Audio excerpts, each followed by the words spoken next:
Good morning. Pardon my appearance. As you can see, I'm very handsome, very dark. Uh, let's get to it. I've started a series of talking about my adventures as a background celebrity. For those of you who may not know what a background celebrity is, it was offensively known as an extra, and I changed that name to background celebrity. Um, and the thing about, hey, what's up, Jeremy? The thing about being a background celebrity is you've worked in every sort of circumstance. You've worked early in the morning. You've worked late at night. Sometimes you've worked early in the morning to late at night. Sometimes you start in the afternoon. Sometimes you work close to your home. I've been fortunate a few times to work close to my home. A lot of times you worked far from your home. Sometimes you worked at the center space where it's filmed at. Sometimes you worked in the warmth, extreme heat. Sometimes you worked in extreme cold, snowed, rain. You've worked. If you've worked this, and I did it a few years, um, you worked it. You worked. You worked with people you got along with, and you worked with people not so easy to get along. That's directors and everybody, whatever. But but here in Chicago, if you worked in the last, this is 2019, you worked in the last 4 years doing background, there are three words. There are three words for one particular working experience that everybody will agree wasn't the greatest working experience.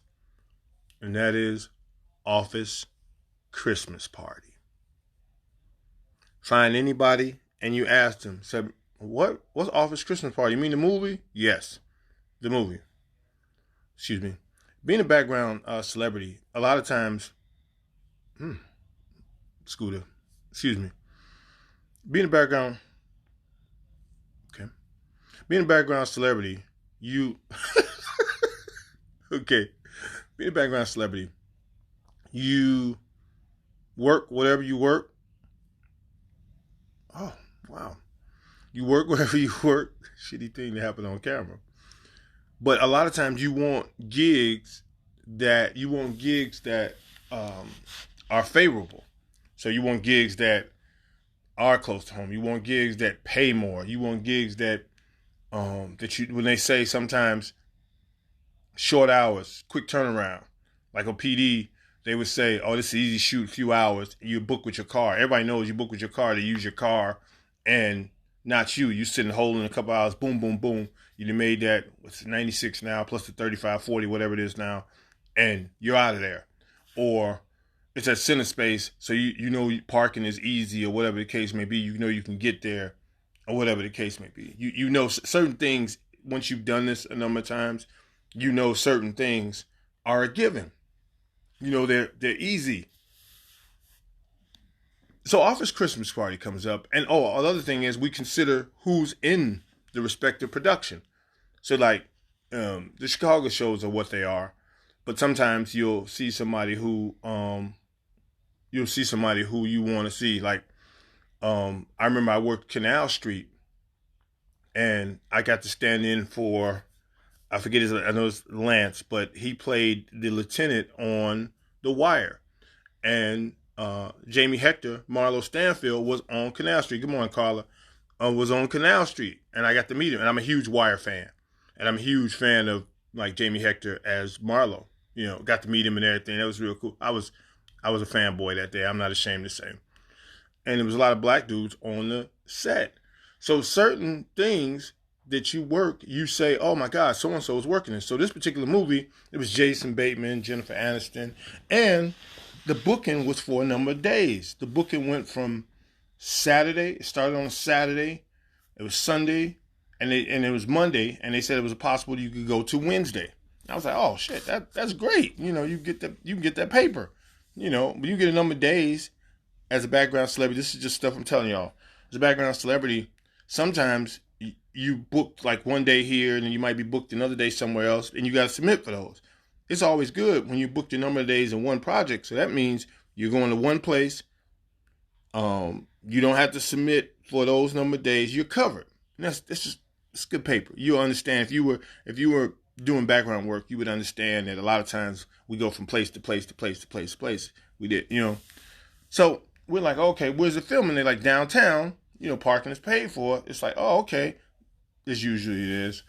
So this particular day, it was late March, early April 2000. I want to say 16. And I leave out the house on this Saturday. My call time is 9:30. And for those of you who may not know the terminology, call times are when you should be. That shit never works for me. Call times are when you should be there. They always tell you, not in the parking lot, not on your way. But here's the inside tip. And every background celebrity will tell you this. When it's more than, I don't know, 50-some people, when it starts getting 100, 200, so it's like 300 of us working or something like that, by the time the day will be over with, it's supposed to be 300-some people, you aren't concerned, right. You aren't concerned with being on time because the check-in line is long. Even if they got 3 or 4 people, which rarely happens, the check-in line is long. So you just slide on, they ask you what time you're there. You're like, okay, I'm supposed to be here. I was waiting in the line. So I leave out the house, and it's right downtown. It's on a Saturday. It's not traffic. So I leave out the house. It's going to take me like 27 minutes to get there. I leave out the house like 8:30, and I step outside, and they said it was supposed to be like 40 degrees that day. But I'm from Chicago all my life. I know 40 degrees sometimes ain't 40 degrees. I step outside, and this wind slaps me. I said, oh, no. I'm going back in. Let me put on long johns just to be safe. I switch coats. Now, I'm booked as a party goer executive. I'm booked as a party goer executive party goer, excuse me. And so I'm already knowing, okay, sport coat. They say, hey, do you have sport coat suits or whatever? That question still amuses the shit out of me. But hey, what's up, Ruben? So I got my wardrobe bag and all that, and I'm headed to the car, get in the car, get to the thing. And we get there, and like I said, it's 1 million people. The line's on. They got a couple people checking people in. So the process, you got to check in, and then they got a person there. You got to say who you are, whatever. They give you a check-in form, and that's what you get paid by. You check in. They cross your name off, say you're there. And that particular day, I tried to tell them I was wrapped. Anybody who knows me knows I always say, after 20 minutes, 30 minutes being there, I say, are we wrapped yet? Are we wrapped? Not because I didn't like to work, but hell, if I can get an easy day out of it, I mean, I'm a slacker for the most part. I just grind because it's just what you're supposed to do. But I'm a slacker, man. If I can get away with not doing certain work, I'm going to do it. So we check in, and we're sitting around. One of the coolest things about background work ever, one of the coolest things is people you know and are cool with. We're sitting around on a movie set. You're going to run into somebody. Now, of course, there's going to be some motherfucker you don't particularly care for. That's life. But on movie sets, and they're big, you're going to run into somebody who you're cool with. Man, listen. I walk in, and there's Herbert Harper, one of my Act Pack crew. But there's me and him who just worked on Med not too long ago, and we've become friends. There was, rest in peace, Byron Burroughs. There's Wendy Acosta. There was Dion Collier. Oh my God, there was all these people who I knew, and they just started laughing. Lamar was there. There were a couple of TC Real. There were a few people who I was cool with. And I look, and so it's on a Saturday, and we all looked at each other and said, man, they know they done messed up now. They shouldn't have booked all us together. And so we're kicking it. We're kicking it. And so we go through wardrobe. So they start taking us, it's a bunch of us, like I said, they start taking us in sections to wardrobe. Man, we get the wardrobe. I pull out my stuff. The lady said, okay, you're fine, this, that, and other. I said, okay, cool, thank you. Man, that lady said, do you have a coat? I said, yeah, there it is right there. She said, why'd you hang it up? I said, well, He said, I'm inside. I'm not going to be needing it. She says, what do you mean you're not going to need it? I said, I'm not going to need it. I'm an executive party goer. She says, yeah, it's an outside scene. I said, no, it's not. Now, typically, true believers, anybody else background to tell you, 9 times out of 10, you are typically told, hey, it's external. Sometimes there's some fuckery, and you'll get there, and they say, oh, yeah, there may be some external scenes. They may not tell you in the posting or the email. In this particular instance, and this would be a point that'll go further in the story, we weren't told that it was external. It's a party. The only parties that are outside occur during summertime. It is now dipped to 20 degrees outside. The 40 is never going to come. So it's 20 degrees outside. So I'm like, wait a minute. Okay. I said, gee, I'm glad I put this long johns on and everything like that. So I'm like, all right, cool. Nope, no sweat. Give me some hand warmers and all that type of stuff. They get those things out sometimes. So I'm like, the word is spreading that we're going to be outside, and people are miffed. I finally go outside because I meandered. Like I told you, I'm a slacker. I meandered. I go outside, and there are people already outside. They've been standing outside doing nothing. Gotta say, in your real life, and this is the difference between having worked background and your regular life. In your regular life, in the cold, for those of us who've lived in Chicago, we're not outside in the cold more than 10 minutes. And I break that 10 minutes down like this. The 10 minutes is either walking from your house, your domicile, to your vehicle, or to a bus stop or train, getting out of said vehicle, bus stop or train, and walking to wherever you're going, however close it is, walking there, and then doing the repeat to get back home. You aren't just walking and kicking it in the cold. You may walk to the store like my brother and I, my mom, we'll walk to the store. But the store is not like miles away like we live in Pleasantville or Mayberry, some shit like that. The store is right down the street. You walk there, you walk back. But you aren't just meandering in the cold. Doing background work, you're out in the cold for time and time and time. So these people are already out in the cold. I'm like, what y'all doing out here? Hey, man, what you mean? We waiting. I said, why y'all ain't waiting inside? They said they told us we couldn't wait inside. I said, what? Now we're down around the Dirksen building is east of where we are. And I can't think of what the thing is with the little ugly structure. No, not that. It's not that building. It's the other building. It's right across the street from it. I can see it, but I can't tell you the street. So we're all there. And people are outside and they're moving us around. And in this particular building, set of buildings, it's airy. It's really airy. And this wind is humming. And all of a sudden, by 10 o'clock now, it starts snowing. They haven't started shooting yet. No, sorry, it's 11 o'clock. Haven't started shooting yet. And people are outside. There are some women who are dressed in their dress coats and dresses and everything and heels, and they're shivering. And their teeth are chattering and all that shit. And I'm like, oh, this is bad. So we do a few shots or whatever, and it goes relatively quick, thank goodness. So we start to head inside. Because we're in between shots, we're going inside and out. So someone says, hey, let the crew finish, and then you guys can go in. Like, okay, cool, no problem. We've been going back and in. So we go in,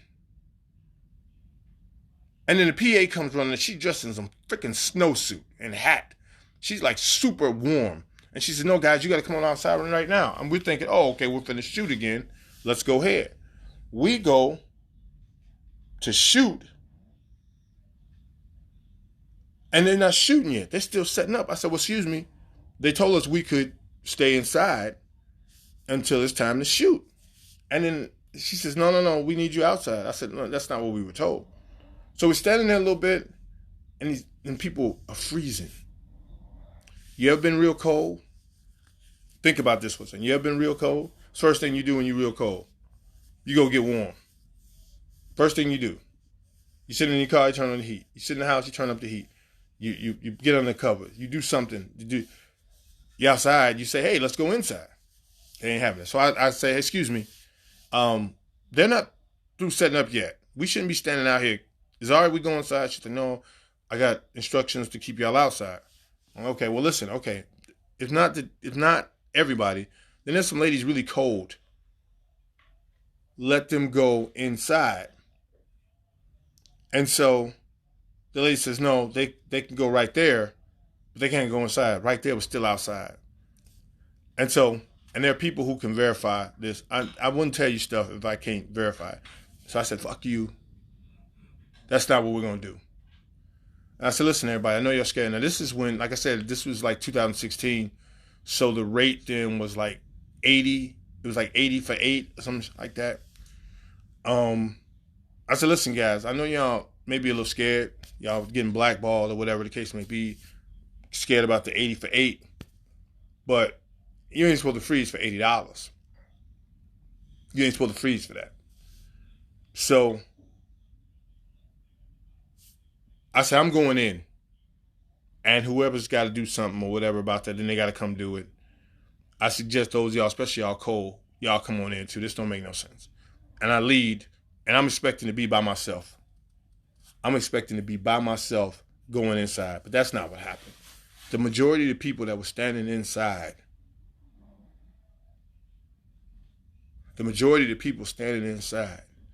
followed me inside.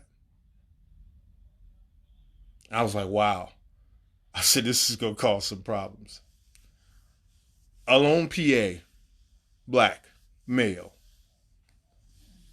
He comes in. He's new. Haven't seen him before. He's new. And he's like, listen, you guys got to go outside. I said, man, it's cold out there. These people are cold. We're not going out there. He said, listen, I understand. He was overzealous. And I don't usually use over with zealous because you just got zeal. But he was overzealous. He wanted to do his job. And the funny thing about PAs, there's a few more now, but a lot of the black PAs are overzealous because it's almost like they feel they need to prove or something like that. So they take on traits, you know. And so I said, listen, brother, I know you're doing your job. I'm not trying to cause you any problems for your job. So just let them know that I'm the one, and I told them my name, I'm the one that said I'm not going back outside. We're not going outside. And he was pleading, and I said, no, we're not going outside. Tell whoever you need to tell. Tell them I said whatever. And to the individual, you're on my page. Sometimes you're a decent guy. And I understand you were doing your job. I also understand as somebody who is human, you should have been like, you could have walked away from that one. You could have said something and walked away because people were freezing. And I'll leave that there. And if you got issue with anything I said, you've got my phone number. You can inbox me. That's just what I think. So he goes out, and obviously there's a call made because Jess from 4-Star comes down, and everybody's like, oh, shit. And some people are like, now we're going to see what's happening. So we're inside. We haven't moved. And Jess comes down. She says, well, do you guys want to go home so I can put out a rush call? And I'm like, no, that's not the point. We weren't told that it was an outside scene. Otherwise, a lot of people would have prepared. She said, well, you don't seem cold. I said, well, my call time was later than everybody else's. Some people's call time was 7:30, 8 o'clock or whatever. It's staggered. I said, my call time was 9:30. I got out enough to realize that it wasn't going to be as warm as the weatherman said it was going to be. So I'm fine, but that's not the point. There are people cold because they didn't know it was an external scene. She said, well, it was an email. Every phone, you know how you got your email in your phone? That's the beautiful thing about cell phones now. There are things that have more access than when you would have to be at home in front of your laptop or your computer to do that. Mike Baker, what up, man? Hey, we need to link up with you. Brother. Me inbox you my number, whatever you inbox me yours. We need to link up. So everybody pulls out their phone and shows their email. Wasn't in there. It's nowhere in there. Nowhere. Jess says, well, what do you guys want to do? I said, listen, we just don't want to be cold. There was no reason we should have been standing outside during this time. We understand if you work outside, you're supposed to work outside. But no one was told that. No one was prepared for that. So we wanted to be warm. When it's time to work outside, we'll do that because we're here and we're going to work. But Come on, man. There's no heaters. There's no anything for us to warm up. So she said they would bring down hot chocolate. Just a word for the wise people. Hot chocolate is only for little kids to warm up. Hot chocolate is comfort food for grown folks. That don't warm shit up. Not like Jameson. Not like tea or something like that. So, but the gesture, and she said they would bring down heaters. Neither came. And anybody who worked off his Christmas party on that Saturday will tell you, neither came. But we made sure ourselves that we were inside and stay warm. So we went back and forth. Most of the day was outside. And after a while, like I said, you get cold. The rule was you get cold, go on inside. It was so many people. And they were doing a wide shot. Like you get cold, your feet feel like you cold, sit in somebody's car, because there were cars out there. Sit in somebody's car, go inside. And that's what we did. Till the evening where they brought us inside, and this is like at 10 o'clock at night. We're inside for this elevator scene that they kept doing over and over and over again. And we're standing. We get done. We're close to getting done. It's like 1 a.m. You get an email with the call time for Sunday. It's already Sunday, but for Sunday. This time says 11:30, and you're already thinking to yourself. They say we're supposed to be done by 2, some shit like that. And for me, it's like 30 minutes to get home. And you're out. It's not bad. There's worse times. It's been call times. Top of the email, in red, it says, there will be external scenes. And there's a collective sigh that goes up. And I say, well, at least this time, they told us. And everybody laughed at that, because it had been a hell of a day. I wanted to share that. That was just like, and it wasn't, it's funny, camaraderie that comes from times that maybe aren't the greatest or whatever. So we made it what it was. There are people who worked, there are people now that I didn't know from that shoot that I can go to the movie, look at the movie, and point to them and say, hey, you remember that? And that's pretty dope. I hope you enjoyed the story. Thank you for tuning in. The video will be up, and then the video will be on my YouTube channel, Greatest Sport Alive. I'll continue. There's other stuff. There's other stories I can share with you about my life as a background celebrity. Thanks for tuning in. Have a great Thursday. Peace.